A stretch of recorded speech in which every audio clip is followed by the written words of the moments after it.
Hello everyone, this is Suleymani. I'm going to make my first program in English and I'm hosting a young Kurdish politician from northern Kurdistan. And we will talk about the Kurds, Kurdistan, and of course the recent events in the world, especially the clashes in our region. Mr. Gewran Goyi, you are welcome. Hello, Simon. Thank you for the invitation, and it's a great pleasure to be here with you. Thank you very much. This is our pleasure also. I will directly ask my questions, but first of all, could you please tell us a little bit about yourself, because there are many people who don't know you. Well, yeah, thank you. Where to begin? I would prefer to begin with my educational background, as our movement, PAKURD, is kind of an educational movement. It promotes education, so I would rather begin with my educational background.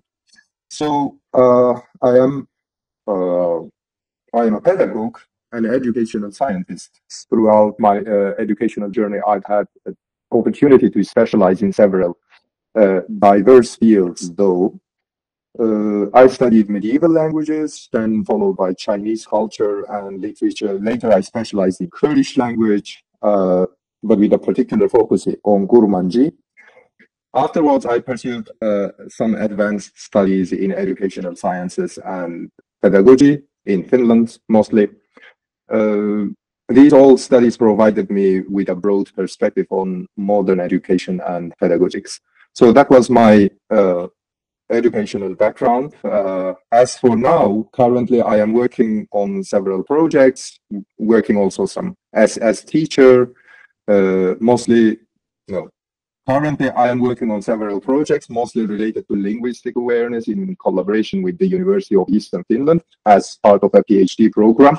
In addition, I am continuing my academic research on the integration of artificial intelligence in education. I'm also working as an educator, and I am deeply engaged in these kind of academic projects and committed to also, of course, advocating for the Kurdish case, for the Kurdish cause in the global arena. Thank you very much. As a young Kurdish leader who is fighting for the Kurdish rights, especially for Kurdish independence in Middle East, can you please tell us who are the Kurds? Where is the Kurdistan? Well, I could briefly describe Kurds as one of the Indo-European nations in the Middle East. The Kurds are an indigenous group primarily spread across 4 countries: Turkey, Iran, Iraq, and Syria, forming what is known as Kurdistan, a region that exists across the borders of these 4 states, but has never been internationally recognized as an independent country. Kurdistan has a population estimated to be around 30 to 40 million people in total. Actually, some late research shows even more, like 60 million, 70 million people. But yeah, the Kurds are one of the largest stateless nations in the world also. Kurdistan, as a geographic and cultural concept, includes parts of the southeastern Turkey, what we call North Kurdistan, northern Syria, what we call Western Kurdistan or Rojava, northern Iraq, what we call Bashur, and western Iran, what we call Rojhelat. So, and also Rojhelat means Eastern Kurdistan. Historically, the region has been home to the Kurdish people for millennia. We are now talking about millennia, with a distinct language, culture, and way of life. The Kurds speak several dialects of Kurdish language, with Kurmanji and Sorani being the most widely spoken. Despite their shared heritage, the Kurds have faced centuries of division, repression, and conflict, largely due to the colonialism and geopolitical interests in the Middle East, especially during the last century. Well, as for today, the lack of internationally recognized Kurdish state remains a central issue for the Kurdish people. Without statehood, they face marginalization, cultural suppression, and political repression in the countries where they reside. For this reason, the Kurdish struggle for self-determination, whether through autonomy or full independence, remains a critical and ongoing movement. The total goal, if we think about the whole Kurdish movement, like with all parties and organizations. The total goal of Kurdish politics, such as PAKURD, is to secure an independent Kurdish state, which is seen as the primary solution to the historical injustices and challenges faced by the Kurdish people. Let me please, as you said, Kurdistan is divided in 4 pieces and ruled by different countries, occupied by different cultures and countries, nations. And of course, there are different political parties who are struggling for the independence of Kurdistan or a status for Kurdish nation. So one of that parties is Partiya Kurdistani, a movement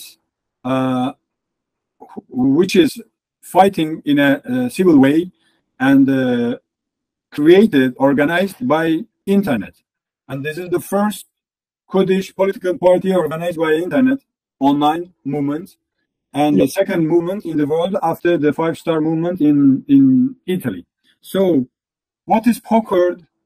What is the mission of PAKURD? What is PAKURD serving for?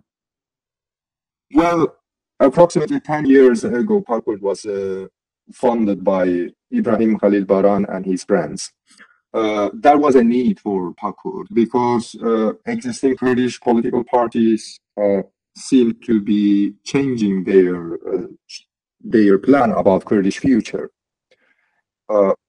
We, however, as PAKURD and our followers and many other millions of Kurds, we believe that Kurds should have an independent state because we have large population, we have a large land, we have resources, we have all kinds of possibilities, and we have, first of everything, right to be independent. We are different. We are not Arabs, we are not Turks, we are not definitely Persian. And we are, as a different nation, we need to be independent. We have legal rights. So PAKURD is the patriotic youth movement for Kurdistan. I would say PAKURD is a grassroots organization dedicated to advocating for the self-determination and independence of Kurdish people. Our movement is driven by young Kurdish patriots who are well educated in some of the best universities in the world. And they are all committed to the belief that the statelessness of the Kurds is the root cause of the ongoing social, political, and economic challenges by our people, that our people face across the region. So, as the newly elected chairman of PAKURD, I have the honor of leading this movement that focuses on raising awareness about the Kurdish cause, both regionally and internationally, through peaceful activism, education, and diplomatic efforts. Yes, this is important because we believe in peaceful activism, education, and diplomatic efforts. And we do not have any armed organization or any armed body, unlike many other Kurdish organizations. So, PAKURD believes that the establishment of an independent Kurdish state is not only a right, but also the most viable solution to the systematic oppression and marginalization that Kurds have endured for centuries. We are not talking about centuries. Our mission as PAKURD actually is twofold. First, to empower the Kurdish youth with a sense of identity, pride, and responsibility towards the future of Kurdistan. And second, to work alongside the international community to bring the Kurdish issue to the forefront of the global discussion. We aim to achieve this through advocacy, education, and strengthening the diplomatic ties to support Kurdish self-determination. At the core of PAKURD's mission, the belief that a free and independent Kurdistan is not just a political goal, but a means to ensure justice, peace, and stability for the Kurdish people and the broader region. That's why we always say, "Jukurdara dawlat, jihad kasira adalat," which means a state for Kurds and justice for everyone. Because when Kurds get their statehood, justice is established for everyone. Let me add that, please. As I understand, your movement you don't reject the struggle with arms, right?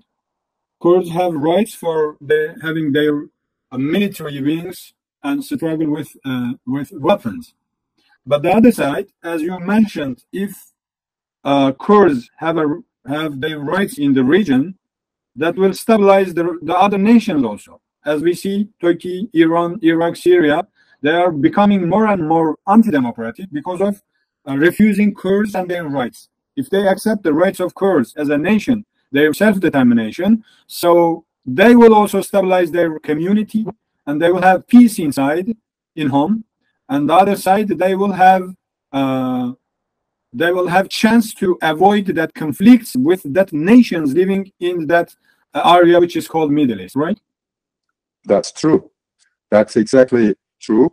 But yes, we are not an armed organization. We do not have a body that is armed that's struggling for Kurdistan. However, as you also pointed out, we see any armed organization that are fighting for Kurdistan has legal rights to struggle with arms. So self-defense, because in Kurdish case, armed struggle is a self-defense. Yes, we have militia, but we are fighting for our independence, for our very self-rights, for our sovereignty, the right of sovereignty on our own historical homeland.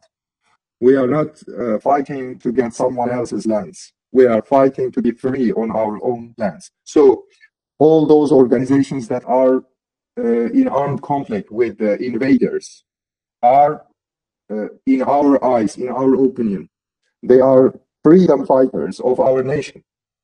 However, as PAKURD, we believe there might be some more effective methods, some more effective ways to establish freedom, to establish Kurdistan, which one of them is education.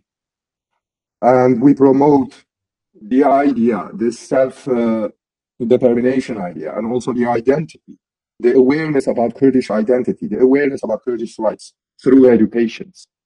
And through educational.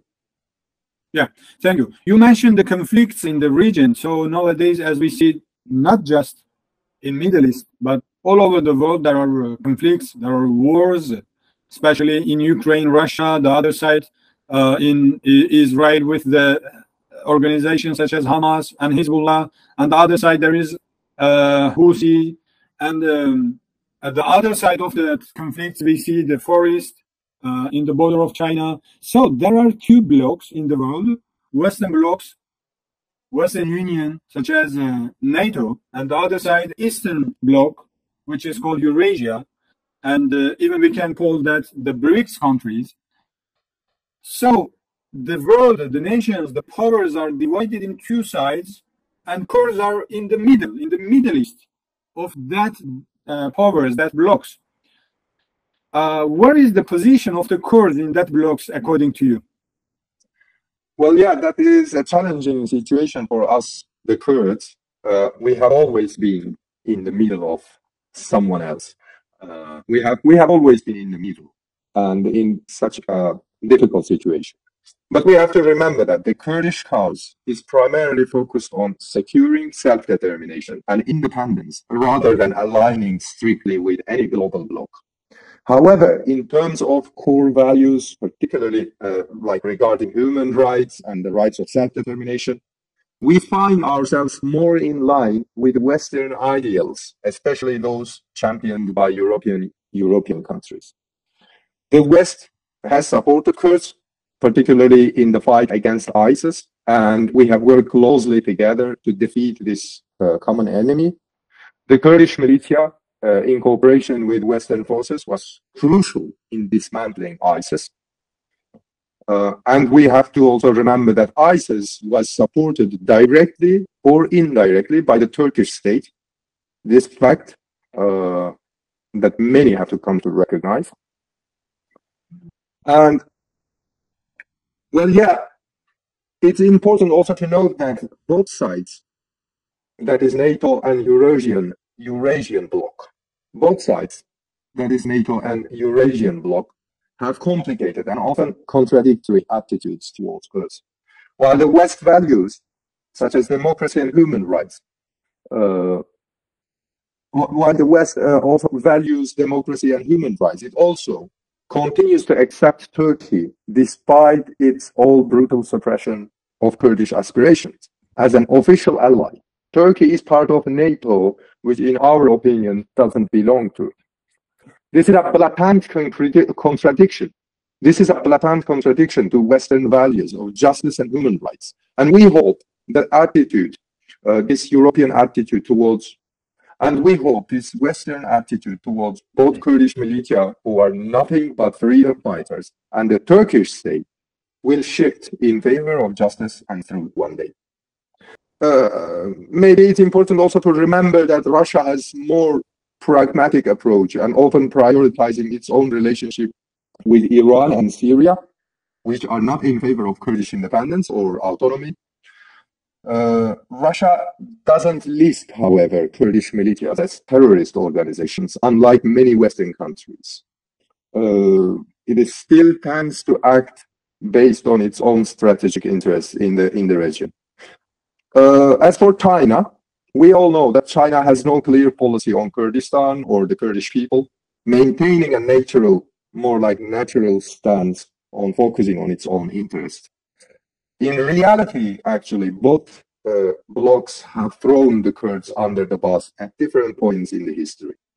While the West has supported us in the fight against ISIS, it also remains aligned with Turkey, which continues to suppress Kurdish aspirations. Well, but yeah, however, culturally, I would say culturally, we belong to West because we watch Western movies, we follow Western news, we follow Western cultural developments, and we learn Western languages more. And Kurdish, we have an important population, Kurdish population, living in Western countries, and they are very well integrated. Unlike many other Islamic societies, Kurdish community, Kurdish society is very well integrated into Western culture because we, the Kurds, are multicultural nation. Actually, although we have one language and one future, one country, we have different religious beliefs. We have different dialects of language. We are quite multicultural nation. So this fits very well into Western values. And that's why we are very well integrated. When Kurds come to Europe after a few years, they are totally like a European. As you said, in fact, when we look the history of Kurdish struggle, there are always a demand for democracy as well. So the bloc of Eurasia are consisted of countries who are diriged by dictators. So they are the countries who are non-democratic. So when we see Kurds are fighting for democracy as well, for inside democracy, so this is the value of Europe. This is the Western civilization. The other side, as you mentioned, Kurds are integrated in the region as well with the Western culture. They are learning the Western languages. They are consuming Western products. They are watching Western movies. They are dealing with Western art. So in any case, Kurds are Western or trying to be Western. Of course, you mentioned nearly 5 million Kurds are living in Western countries, even in United States or European countries. So many members of PAKURD who have been imprisoned in Turkey and then have to leave the country because of their civil and political approach. So you also, such as many members of that movement living in European countries. So as a newly elected Kurdish young leader who is living in Europe, in Finland, what do you want from that Western countries about that Kurdish cause, Kurdish issue, about the Kurdistan and the independence of that 50 million people? Yeah, thank you for this important question. I was actually expecting this question. The Kurdish issue requires greater clarity and consistency from the West. This is the first point. Inconsistent policies have encouraged regional states, particularly Turkey, to intensify their oppression of the Kurds. This leads increased conflicts and consequently more migration. To mitigate this, the West must adopt a firmer and more stable approach towards Kurds. A key step would be, for example, setting clear boundaries with Turkey. Turkey must be consistently reminded of its obligations towards the Kurdish population, and its policies of aggression should not be overlooked anymore. The West should approach the Kurdish question as an issue of self-determination. This is the second point. Self-determination, not merely as a matter of democracy. This is about the right of a people to shape their future and live freely in their homeland. The West should also move towards recognizing Rojavan administration in northern Syria, as Rojavan people have built a legitimate government. Rojava's model of governance, which is rooted in democracy, gender equality, and multiculturalism, aligns with Western values. Recognition would send a clear signal of support and commitment to these principles in the region. So, additionally, it is important for Western parliaments to formally recognize the atrocities committed against the Kurdish people, particularly those by Turkey, as genocides. The systematic violence, forced displacements, and cultural suppression endured by the Kurds should not go unacknowledged. Should not go unacknowledged. Without this recognition, the Kurdish people cannot achieve a true justice. Furthermore, human rights activists in the West should strengthen their solidarity with the Kurdish cause. It is inconsistent to condemn the situation in Palestine as occupation while framing the Kurdish issue as merely a lack of democracy. Our case also is occupation. Turkey, Iraq, and Syria and Iran has occupied our land, our homeland. The reality is that Kurdish lands are divided among these four countries, and the Kurdish people are subjugated to systematic oppression in each of these regions. In Turkey, for example, Kurdish children are denied education in their own language, a situation that few other people in the world have faced. So in conclusion, the West must take a more decisive stance on the Kurdish issue. They must recognize Kurdish rights to self-determination, holding Turkey accountable for its actions, and treating situation as of the occupation and cultural survival, not just democratic shortcomings. Yeah, thank you very much. But it's really important to mention, to focus on Turkey. The Turkey has occupied the biggest part of Kurdistan. There are at least 30 million Kurds in Turkey who are deprived of their rights of having education in motherland. And nearly 10 million Kurds from Turkey, they have been obliged to leave their homeland and go to the western cities of Turkey, the metropolis of Turkey. And of course, living or immigrating through the European countries. So when we look at the main oppression is coming from a country which is member of that European civilization, member of NATO, and which is a country which is trying to be member of European Union as well. So a country who has great ties, economic ties, political ties with Western countries. So you are totally right to clarify the relation or that conspiracy against the Kurds, especially with Turkey. Gewran Goyi, the chairman of Kurdistani Party, thank you very much to be with us. And I think we will continue in the next days, subject by subject. Thank you very much for that good conversation. It was my pleasure to be with you. Thank you, Simon. Yes, thank you very much. This is our first program in English. I hope you will like it, and thank you very much to watch until the end. Have a nice day.